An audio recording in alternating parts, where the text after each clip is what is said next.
A lot of people argue, and I tend to agree with them, that the MacBook Air is just a little bit too expensive for what it is. So what if it was a lot cheaper? Well, this one was, and today we're going to explore it.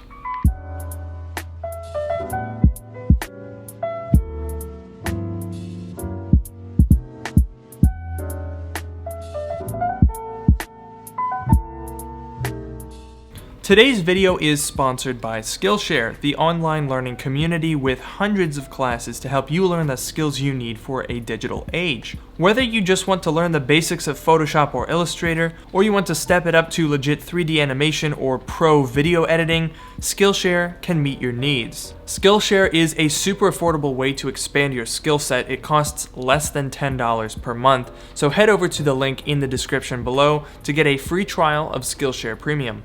The current generation MacBook Air has been a somewhat polarizing device. While it's very clearly an improvement over the outgoing MacBook Air, the general consensus has been that the price is too high, too close to the $1,300 starting price of the now very excellent base model MacBook Pro to really justify it existing at all. Now, in July, Apple did update the MacBook Air and brought with it True Tone displays, which were a much needed upgrade, and they also lowered the price from $1,200 to $1,100, but it's still just $200 away from the now excellent quad-core 13-inch MacBook Pro, so it's still hard to justify the purchase. This MacBook Air, however, is not like the others. See, rather than paying $1,100 or $1,200, I only paid $750 for this guy, and that changes everything. Let's start with an unboxing. Okay, so I don't really know a whole lot about this listing. If I'm honest, I bought it mainly on impulse, and that's kind of why this video is here. Right, so I don't think it comes with the box. It does come with the charger though, so there we have it. Oh, look at it. Look at it, it's so tiny. These things are using Y-series chips, which was one of the controversies when this thing came out, that it's not a very powerful computer. And of course, for $1,200, it's a little bit questionable. However, this was only $750, so this is just a ball of tape.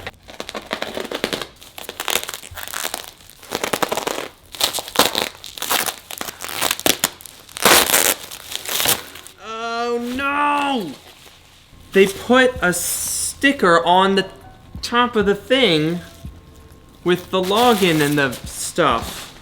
That's just not cool. This is not right. This is not cool. They didn't really do any sort of cleaning or shut it down, apparently. Oh my goodness. System information is just open right when I log in. 15 battery cycles. That's pretty good. So as far as the physical condition, I really don't have any complaints. I mean, there's one or two sort of tiny little nicks around the edges, and that's of course normal. I mean, this design, as pretty as it is, this sort of design language that Apple's been using for the last 3 or 4 years, is definitely prone to little nicks and scratches around the edges, particularly on the space gray ones where it's very noticeable. Okay, so the next step with this device is to give it a good cleaning.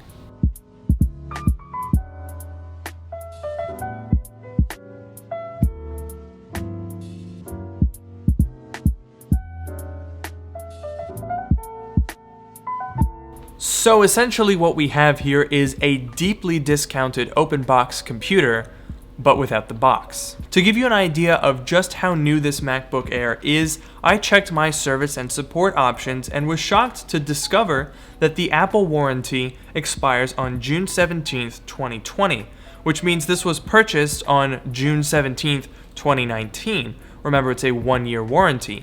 I bought a MacBook Air less than a month old. I've got a full 11 months of manufacturer warranty, and I can even add AppleCare to the computer because it's within the 60 days I have to add that coverage.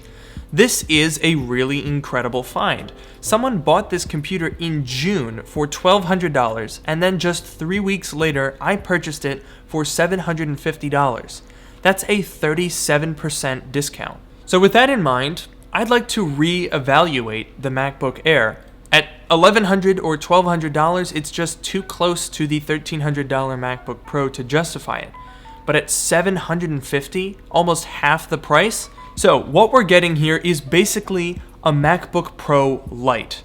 It has the same footprint, the same design language, the same overall appearance. The only distinguishable difference between the exterior of the devices is the tapered look of the MacBook Air's body, whereas the Pro has an even thickness. Or thinness, as Johnny Ive would say. Rest in peace. Moving to the inside, we have a 2560 by 1600 Retina display, the same resolution as the MacBook Pro, but we're lacking True Tone and P3 color gamut, and it only has a peak brightness of 300 nits compared to the 500 that you'll get on the Pro. That in mind, it's definitely not a bad display, and since we're saving $650 over the MacBook Pro, I think we can definitely look past it. Moving down to the keyboard, we have a 3rd generation butterfly switch, and we lose the touch bar, but we retain Touch ID. This is honestly a great setup. We keep the security and the convenience of Touch ID and Apple Pay, but don't have to mess about with the touch bar, love it or hate it.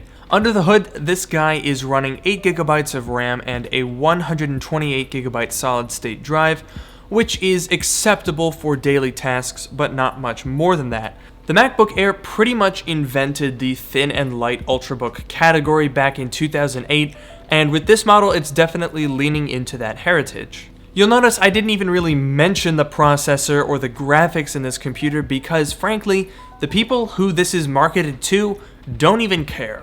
Oh, is that the new MacBook Air? What processor does it have? Yes.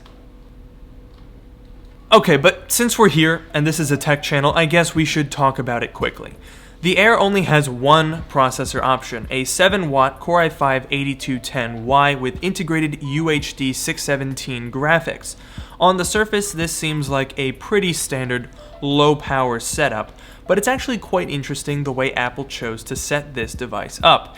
If we take off the bottom plate, you'll notice something very strange. I'll give you a second to guess what it is. Did you spot it? The fan is not connected to the heatsink. What the heck is this? There's a teeny tiny passive heatsink on the Core i5, and then over here there's a fan, but there's no fin stack or heat pipe connecting the two. It turns out that during normal use, this is actually a passively cooled computer. If you open up Mac's fan control while the computer is idling, you'll notice it sits at 0 RPM.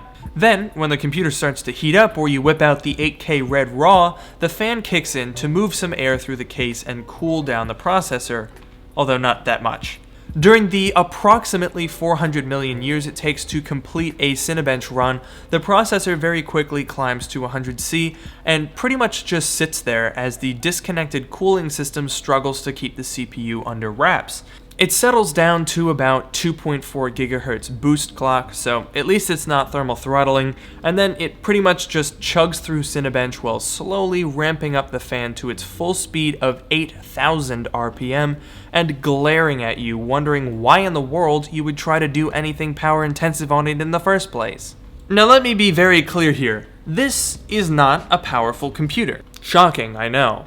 If you want yourself something that's powerful, you can get yourself a used 2013 or 14 iMac, you could get a 2013 to 2015 15-inch MacBook Pro. There are plenty of options, even sticking within the world of Macs, that are powerful at this price point. That's not what this computer is trying to be. But if we look at this computer as it's intended, a luxury ultrabook, this is a pretty interesting situation.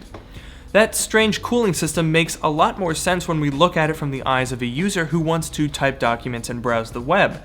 This computer can run fanlessly 90% of the time, and then it can cool itself down without having to thermal throttle. It's a lot better than the setup that was used in the 12-inch MacBook, which was 100% passively cooled, and the only way that it could manage its thermals was by throttling. So at the very least, we have a CPU that isn't going to throttle below its rated performance. Once we take into account the huge price difference compared to the MacBook Pro, I can start to overlook things like the lesser performance, the less impressive display, the lack of the touch bar. Now, I can already hear people saying, "You should just buy an early 2015 13-inch MacBook Pro. It's a much better option than that stupid MacBook Air." But is it? The Core i5 in this MacBook Air may be only a 7-watt chip that's mostly passively cooled, but it actually outperforms the older dual-core Broadwell i5 and i7s in the 2015 Pros. It's a lot thinner, it's a lot lighter, it adds Touch ID, better battery life, and is still under manufacturer warranty. That's a lot of benefits considering I'd only be paying about an extra $100 over a 2015 13-inch base model in good condition.